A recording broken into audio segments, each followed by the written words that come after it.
नमस्कार सोहार, मैं पायल त्रिवेदी और आप देख रहे हैं न्यूज झारखंड। समय हो चला है झारखंड की खबरों को जानने का और उनसे अपडेट होने का। तो चलिए जानते हैं झारखंड की तमाम बड़ी खबरों को। इससे पहले अगर आप चैनल पर नए हैं तो हमारे चैनल न्यूज झारखंड को सब्सक्राइब करें और बेल आइकन को प्रेस कर दीजिए। झारखंड विधानसभा में 4,833.39 करोड़ का अनुपूरक बजट पेश। बांग्लादेशी घुसपैठ पर विपक्ष का जोरदार हंगामा। नेता प्रतिपक्ष बोले खतरे में है माटी, बेटी और रोटी। झारखंड विधानसभा मानसून सत्र के दूसरे दिन जोरदार हंगामा हुआ। सदन की कार्यवाही पहले 12:30 बजे फिर मंगलवार तक के लिए स्थगित कर दी गई। विपक्ष के जोरदार हंगामे के बीच सरकार ने अनुपूरक बजट पेश किया। 4,833.39 करोड़ रुपए का अनुपूरक बजट सदन में पेश किया गया। इससे पहले सुबह कार्यवाही शुरू होते ही विपक्ष ने हंगामा शुरू कर दिया। विधानसभा अध्यक्ष रविंद्रनाथ महतो बार बार उन्हें बैठने को कहते रहे। नेता प्रतिपक्ष अमर बाउरी ने संथाल परगना के मुद्दे को उठाया। पाकुड़ के केएम कॉलेज में हुई घटना को सदन पटल पर रखा। इसके अतिरिक्त डेमोग्राफिक बदलाव को भी उन्होंने उठाया। इस दौरान सरकार की ओर से विधायक शिल्पी नेहा तिर्की और विधायक सुदीव्य सोनू ने विपक्ष को आड़े हाथों लिया। इससे पहले सदन की सीढ़ियों पर भाजपा के विधायकों ने प्रदर्शन किया। विधायक हाथों में तख्ती लिए वोट बैंक की राजनीति के लिए मुस्लिम आबादी बढ़ाना बंद करो, आदिवासी बहन बेटियों के साथ खिलवाड़ करना बंद करो, बांग्लादेशी घुसपैठ को संरक्षण देने वाली हेमंत सरकार शर्म करो जैसे मुद्दों को उठाया। झारखंड सीएम हेमंत सोरेन को बड़ी राहत। सुप्रीम कोर्ट ने हाईकोर्ट से मिली जमानत के खिलाफ ईडी की याचिका सुनने से किया इनकार। झारखंड के मुख्यमंत्री हेमंत सोरेन को बड़ी राहत मिली है। सुप्रीम कोर्ट ने सोरेन को हाईकोर्ट से मिली जमानत के खिलाफ ईडी की याचिका सुनने से इनकार कर दिया। सुप्रीम कोर्ट ने कहा कि हाईकोर्ट ने विस्तृत कारण बताते हुए आदेश दिया है, इसमें दखल की कोई जरूरत नहीं लगती। सुप्रीम कोर्ट ने कहा कि हाईकोर्ट ने सोरेन को जमानत देते समय जो टिप्पणियां की है, निचली अदालत उनसे प्रभावित हुए बिना सुनवाई जारी रखे। झारखंड मुक्ति मोर्चा नेता सोरेन को कथित भूमि घोटाले से जुड़े मनी लॉन्ड्रिंग मामले में 31 जनवरी को गिरफ्तार किया गया था। गिरफ्तारी से पहले ही हेमंत सोरेन ने झारखंड सीएम पद से इस्तीफा दे दिया था। हाईकोर्ट से जमानत मिलने के बाद सोरेन ने 4 जुलाई को फिर से सीएम पद की शपथ ली। देवघर के बाबा बैद्यनाथ धाम में 8 किलोमीटर लंबी लाइन। सावन का दूसरा सोमवार, आज पहुंचेंगे 2.5 लाख कांवड़िए। सुबह 4 बजे से हो रहा जलाभिषेक। आज सावन की दूसरी सोमवारी है। देवघर में कांवड़ियों की भीड़ है। कतार नंदन पहाड़ रिंग रोड तक पहुंच गई है। मंदिर से इसकी दूरी लगभग 8 किलोमीटर है। रविवार की रात ही तकरीबन 2 लाख कांवड़िया लाइन में लग चुके थे। अनुमान लगाया जा रहा है कि आज 2.5 लाख से अधिक भक्त कामना लिंग बाबा बैद्यनाथ पर जलार्पण करेंगे। देवघर मंदिर सुबह 4:02 पर खुला और जल चढ़ाने की प्रक्रिया शुरू हुई। हर हर महादेव और बोलबम से पूरा इलाका गूंज रहा है। वहीं जिला प्रशासन भक्तों को किसी तरह की परेशानी ना हो, इसे ध्यान में रखते हुए मुस्तैद है। खुद उपायुक्त विशाल सागर ने रात में ही कांवड़िया रूट का जायजा लेकर अधिकारियों को अलर्ट किया है। इधर कतार में शामिल होकर जलार्पण का इंतजार कर रहे भक्तों में उत्साह दिखाई पड़ रहा है। कांवड़ियों की 8 किलोमीटर लंबी कतार है। सभी कांवड़िया कतारबद्ध हो बाबा का जयघोष करते हुए निरंतर आगे बढ़ रहे हैं। साथ ही रूट लाइन के हर पॉइंट पर श्रद्धालुओं की सुविधा और सुरक्षा के पुख्ता इंतजाम भी किए गए हैं। जलार्पण के लिए कतारबद्ध कांवड़ियों को नंदन पहाड़, बरमसिया बीएड कॉलेज, तिवारी चौक, शिवराम झा चौक, नेहरू पार्क, क्यू कॉम्प्लेक्स से मानसिंह की फुट ओवरब्रिज होते हुए बाबा मंदिर के गर्भगृह में लगे अर्घा के माध्यम से जलार्पण कराया जा रहा है। झारखंड के पूर्व मंत्री बच्चा सिंह का निधन। लंबे समय से चल रहे थे बीमार। झारखंड के पूर्व मंत्री बच्चा सिंह का धनबाद में सोमवार को निधन हो गया है। जानकारी के मुताबिक वह लंबे समय से बीमार चल रहे थे। उनकी मौत अस्पताल में इलाज के दौरान हुई। बता दें कि कुछ माह पहले ही उन्हें दिल्ली में इलाज के लिए ले जाया गया था। उस वक्त वह बाथरूम में गिर गए थे। बच्चा सिंह सूर्यदेव सिंह के भाई थे। बिहार में अलग होकर जब झारखंड बना तो वह बाबूलाल मरांडी की सरकार में मंत्री बने थे। कल से 1 अगस्त तक झारखंड के इन इलाकों में भारी बारिश के आसार, येलो अलर्ट जारी। 30 जुलाई से 1 अगस्त तक झारखंड के अलग अलग हिस्सों में भारी बारिश होने की संभावना है। यह बंगाल की खाड़ी में बन रहे लो प्रेशर के कारण होगा। मौसम विभाग ने इसे लेकर येलो और ऑरेंज अलर्ट भी जारी कर दिया है। 30 जुलाई को राज्य के दक्षिणी पश्चिमी तथा मध्य हिस्सों में भारी बारिश हो सकती है। वहीं निकटवर्ती उत्तरी हिस्सों में भी कई स्थानों पर भारी बारिश के अनुमान है।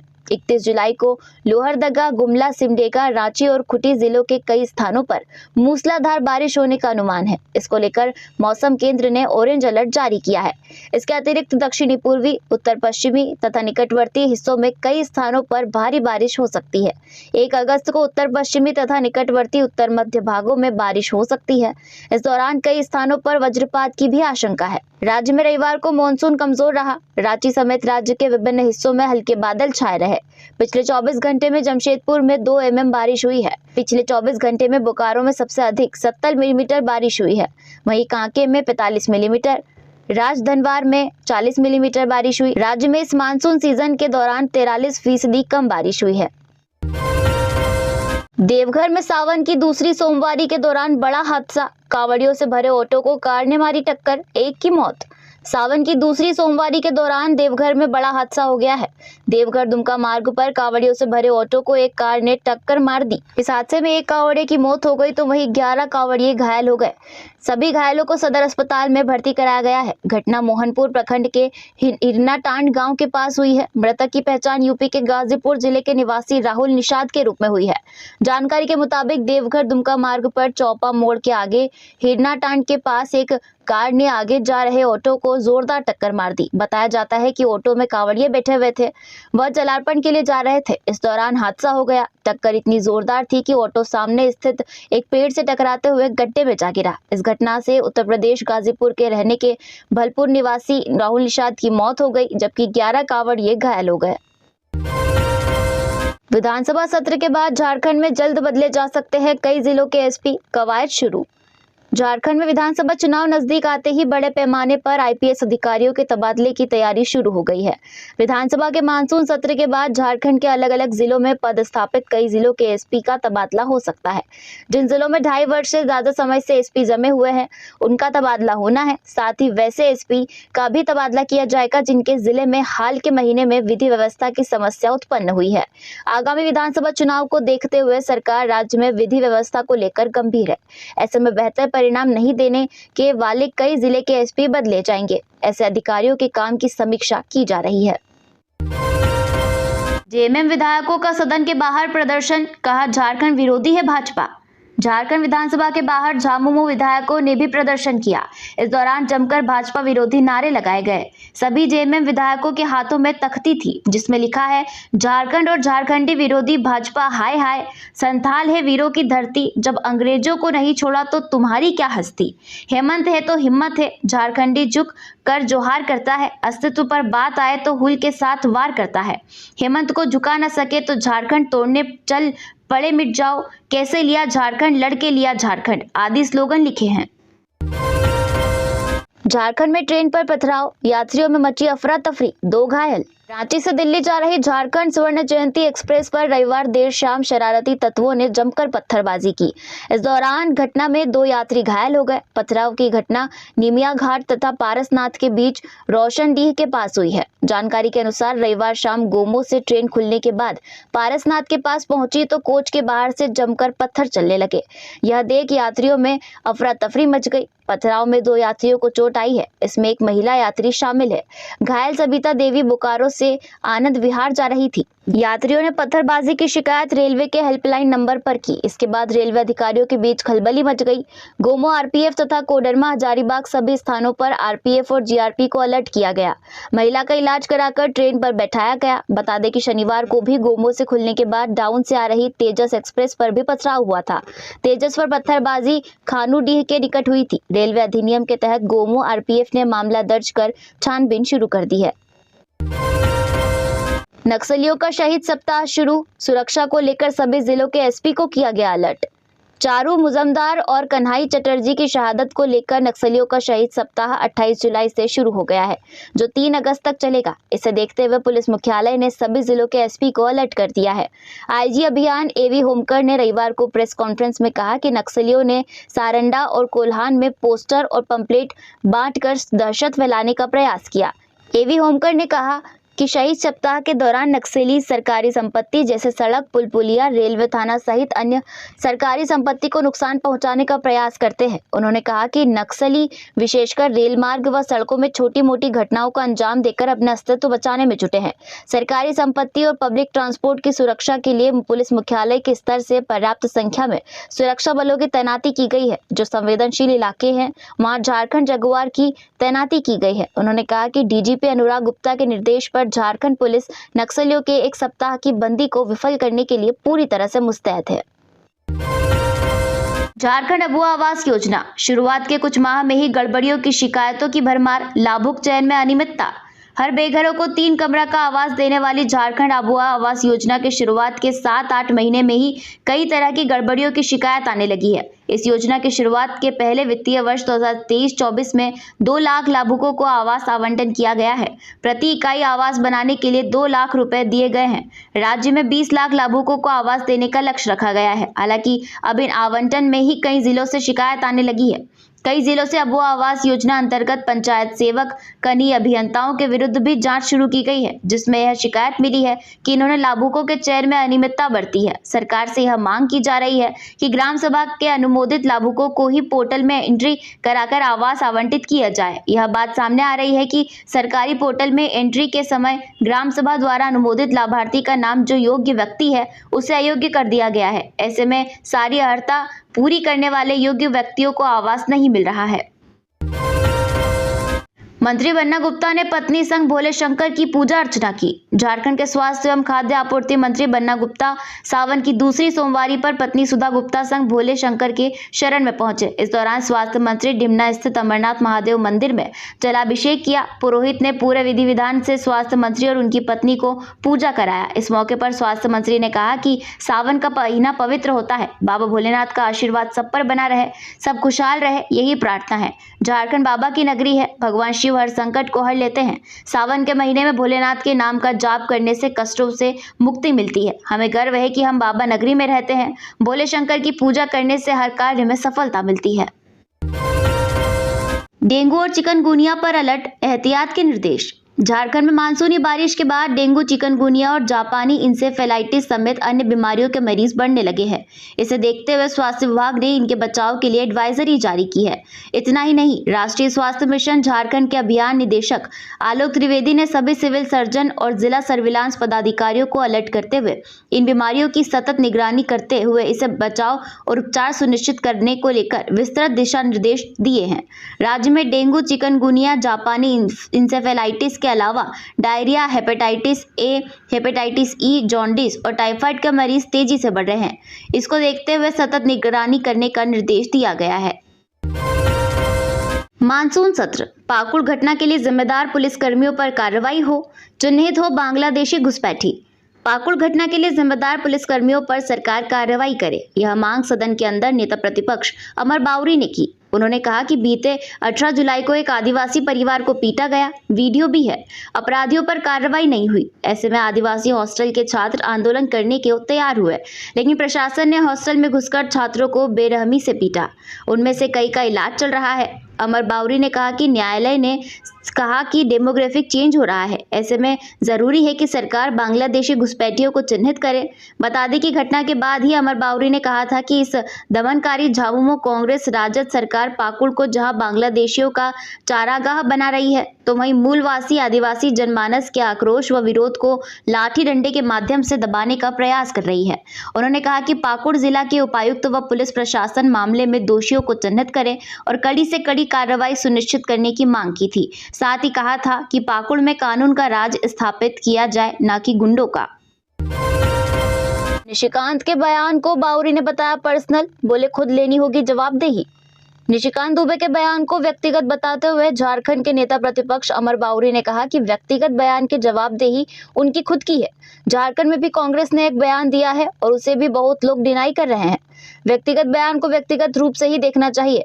आज हमारी डिमांड है कि बांग्लादेशी घुसपैठ के कारण पूरा डेमोग्राफी चेंज हो गया है। झारखंड में आदिवासी की अस्मिता खतरे में है, माटी रोटी खतरे में है। इसके खिलाफ आवाज उठाने वालों पर बांग्लादेशी घुसपैठियों को संरक्षण देने वाली सरकार रात के अंधेरे में घुसकर लहूलुहान करके हॉस्पिटलाइज करने का काम कर रही है। मामले को डाइवर्ट करने के लिए आदिवासी हित का मुखौटा पहने सरकार ने युवाओं पर लाठियां चलवाई ताकि मुखौटा गिर न जाए। मुझे पूरा विश्वास है कि पूरे संथाल में हुल की बिगुल बच चुकी है। इन बांग्लादेशी घुसपैठियों के विरुद्ध और उनको संरक्षण देने वाले जेएमएम कांग्रेस के विरोध में हुल कर दिया है। लैंड स्कैम, प्रेम प्रकाश की बेल पर सुप्रीम कोर्ट ने सुरक्षित रखा फैसला। चेशायर होम रोड की जमीन की अवैध तरीके से खरीदी बिक्री से जुड़े लैंड स्कैम केस के आरोपी और पावर ब्रोकर के नाम से मशहूर प्रेम प्रकाश की जमानत याचिका पर सुप्रीम कोर्ट में सुनवाई हुई। सोमवार को ईडी और प्रेम प्रकाश की ओर से बहस सुनने के बाद शीर्ष अदालत ने अपना फैसला सुरक्षित रख लिया है। सुप्रीम कोर्ट के न्यायाधीश जस्टिस BR गवई और जस्टिस KV विश्वनाथन की खंडपीठ में प्रेम प्रकाश की बेल पर सुनवाई हुई। शिक्षकों के तबादले के लिए 5 श्रेणियों में बांटे गए विद्यालय। शिक्षकों के पदस्थापन और स्थानांतरण को लेकर राज्य के स्कूलों को 5 श्रेणियों में बांटने की कसौटी तय कर दी गई है। इसमें यह तय किया गया है कि किन श्रेणियों में कौन कौन से स्कूल होंगे। इसको लेकर गठित कमेटी के प्रस्ताव में इसका निर्धारण किया गया है। जल्दी इस पर विभाग अंतिम फैसला लेकर जिलों को दिशा निर्देश जारी करेगा। इसी आधार पर जिलों के द्वारा स्कूलों को 5 अलग अलग श्रेणियों में बांटा जाएगा। स्कूलों की कसौटी तय होने के बाद ही पदस्थापन की प्रक्रिया की तेजी से आगे बढ़ने के आसार है। विभाग के सचिव की अध्यक्षता में गठित कमेटी ने यह तय किया है कि नगर निकाय के समीप के स्कूलों को अर्ध शहरी की श्रेणी में रखा जाएगा। वहीं राज्य के सभी नगर निकायों में स्थापित स्कूली शहरी की श्रेणी में आएंगे। इसके अलावा अन्य श्रेणियों को लेकर भी नियम बने हैं। विभाग की तैयारी है कि स्कूलों को शहरी, अर्ध शहरी, ग्रामीण, पहाड़ी और दियारा की श्रेणी में रखा जाएगा। इसी के साथ भी यह भी तय किया जा रहा है कि किस श्रेणी के स्कूलों में किन शिक्षकों का पदस्थापन और स्थानांतरण किया जाएगा। मिली जानकारी के अनुसार कमेटी ने यह भी तय किया है कि 40 साल और इससे कम उम्र के शिक्षकों को दूर दराज के अर्थात पहाड़ी और नदी क्षेत्र की श्रेणी के स्कूलों में पदस्थापित किया जाएगा। वहीं इससे अधिक उम्र के शिक्षकों, महिलाओं और बीमारी से ग्रस्त शिक्षक के पदस्थापन और स्थानांतरण में इसका ख्याल रखा जाएगा कि वे उन्हें कौन से स्कूल दिए जाए जहां आने जाने में कोई परेशानी ना हो। इसको लेकर शिक्षकों के स्थानांतरण पदस्थापन को लेकर पूर्व से बनी नियमावली में संशोधन भी किया जाएगा। पाकुड़ पुलिस और छात्रों में हुई हिंसक झड़प मामले में कार्रवाई। एसपी ने थानेदार और एक SI को किया लाइन हाजिर। पाकुड़ के कुमार कालिदास मेमोरियल कॉलेज के आदिवासी कल्याण छात्रावास के छात्रों के साथ हुई हिंसक झड़प को लेकर एसपी ने तत्काल प्रभाव से नगर थाना प्रभारी अनूप रोशन भेंगरा एवं पुलिस अवर निरीक्षक नागेंद्र कुमार को लाइन हाजिर कर दिया है। उक्त जानकारी अनुमंडल पुलिस पदाधिकारी दयानंद आजाद ने दी। अधिकारियों की टीम द्वारा जांच रिपोर्ट समर्पित करने के बाद एसपी ने कार्रवाई की। बीते 26 जुलाई की देर रात नगर थाने की पुलिस एक शख्स के अपहरण मामले में जांच करने कुमार कालिदास मेमोरियल कॉलेज के आदिवासी कल्याण छात्रावास पहुंची थी। इसी क्रम में पुलिस और छात्रों के साथ हिंसक झड़प हो गई थी। हिंसक झड़प में दर्जन भर छात्र एवं आधा दर्जन पुलिसकर्मी व अधिकारी घायल हो गए थे। घटना के बाद छात्र संगठनों ने पुलिस के खिलाफ आंदोलन किया था और दोषी पुलिसकर्मियों एवं अधिकारियों के खिलाफ सख्त कार्रवाई की मांग की थी। डीसी और एसपी ने घटना की जांच के लिए अनुमंडल पदाधिकारी प्रवीण केरकट्टा, अनुमंडल पुलिस पदाधिकारी दयानंद आजाद एवं कल्याण पदाधिकारी के नेतृत्व में टीम बनाकर जांच का आदेश दिया था। अधिकारियों की टीम ने पुलिस केंद्र, नगर थाना एवं छात्रावास में पहुंचकर जांच भी की। इधर झामुमो के पूर्व विधायक लोबरिन हेम्ब्रम भी छात्रों से मिलने पहुंचे और डीजीपी से निष्पक्ष जांच की मांग करते हुए दोषियों पर कार्रवाई की मांग की। इसके अलावा भारतीय जनता पार्टी ने इसे एक मुद्दा बनाया, सीएम का पुतला फूका और शासन प्रशासन के खिलाफ सड़क पर उतरे। इतना ही नहीं, मामले में मीडिया रिपोर्ट के आधार पर राष्ट्रीय SC/ST आयोग ने राज्य के मुख्य समिति पुलिस महानिदेशक पाकुड़ डीसी एसपी को नोटिस जारी कर जवाब मांगा है। नागर विमानन सोसाइटी भंग, कर्मियों का होगा समायोजन। राज्य सरकार ने नागर विमानन सोसाइटी की विघटित कर दिया है। इसमें कार्यरत कर्मियों का समायोजन नागर विमानन विभाग में ही कराने का फैसला लिया है। यह सोसाइटी विगत वर्षों से अक्रियाशील थी। इसके जरिए फिलहाल कोई कार्य नहीं कराया जा रहा था। इस सोसाइटी का गठन वर्ष 2012 में ही किया गया था। यह सोसाइटी विमानों के संचालन, अनुरक्षण, संधारण तथा प्राधिकार में कार्यरत कर्मियों सहित सभी दायित्व एवं उत्तरदायित्व बिना किसी शर्त निष्पादित करता था। वैमानिक कला को बढ़ावा देने के लिए इसका गठन किया गया था। परंतु वर्ष 2014 में विधानसभा की लोक लेखा समिति की अनुशंसा मिली, जिसमें इसके गठन को आगे नहीं करने और इसके कार्य विभाग के द्वारा ही निष्पादन को कहा गया। हालांकि 2022 में विभाग ने ग्लाइडिंग, एरो मॉडलिंग आदि विमानन संबंधित प्रशिक्षण के लिए झारखंड फ्लाइंग संस्थान के गठन की स्वीकृति दी। इसका संकल्प भी जारी किया गया, लेकिन इसमें यह उल्लेख नहीं था कि पूर्व गठित नागर विमानन सोसाइटी को विघटित किया जाता है। ऐसे में अब नए सिरे से इस अक्रियाशील समिति को भंग कर दिया गया है। इस संबंध में मंत्रिमंडल सचिवालय एवं निगरानी विभाग के अंतर्गत नागर विमानन प्रभाग ने अधिसूचना जारी कर दी है। तो यह थी झारखंड की टॉप बड़ी खबरें। इसी तरह झारखंड की और भी तमाम खबरों को जानने के लिए हमारे चैनल न्यूज झारखंड को सब्सक्राइब करें और बेल आइकन को प्रेस कर दीजिए।